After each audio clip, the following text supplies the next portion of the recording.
আন্তর্জাতিক ক্রিকেটটাকে বিদায় বললেন এবারে অস্ট্রেলিয়ান ক্রিকেটের allrounder cricketer Glenn Maxwell. Australian ক্রিকেটের দুইবারের বিশ্বকাপ জয়ী এই তারকা ক্রিকেটার অস্ট্রেলিয়ান টিমকে এনে দিয়েছেন অনেক বড় বড় জয়, সেই সাথে সাথে দুইবার বিশ্বকাপও এনে দিয়েছেন গ্লেন ম্যাক্সওয়েল।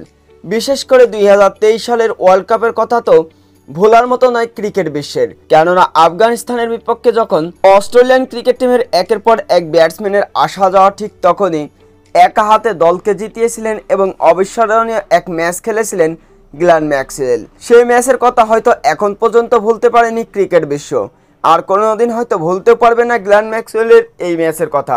তবে বড় কথা হলো গ্লেন ম্যাক্সওয়েলকে আর দেখা যাবে না অস্ট্রেলিয়ান জার্সিতে ওডিআই ম্যাচে।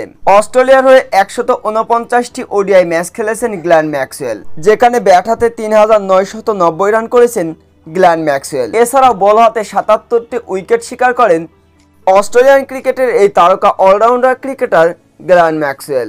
গ্লেন ম্যাক্সওয়েলের অভাবটা হয়তো অস্ট্রেলিয়ান ক্রিকেটের প্রভাব পড়বে অনেকটাই, কেননা গ্লেন ম্যাক্সওয়েল তিনি ছিলেন অস্ট্রেলিয়ান ক্রিকেটের অন্যতম একজন সেরা অলরাউন্ডার এবং ফিনিশার ব্যাটসম্যান। যখনই অস্ট্রেলিয়ান ক্রিকেট টিম ব্যাটিং বিপর্যয়ে ঢুকেছে তখনই কান্ডারির ভূমিকায় অবতীর্ণ হয়ে দলকে একা হাতে জিতিয়েছেন গ্লেন ম্যাক্সওয়েল। এছাড়াও বল হাতে কার্যকরী বোলিং করে অবশ্য দলকে যে কোনো সময় ম্যাচ জেতাতে সক্ষম হতেন গ্লেন ম্যাক্সওয়েল। তবে হঠাৎই সকলকে কাঁদিয়ে এবারে আন্তর্জাতিক ওডিআই ক্রিকেটকে বিদায় বললেন গ্লেন ম্যাক্সওয়েল। গ্লেন ম্যাক্সওয়েল তিনি অবশ্য 2027 বিশ্বকাপে তরুণদের জায়গা দিতেই হঠাৎ করে এমন অবসরের ঘোষণা দিলেন গ্লেন ম্যাক্সওয়েলের।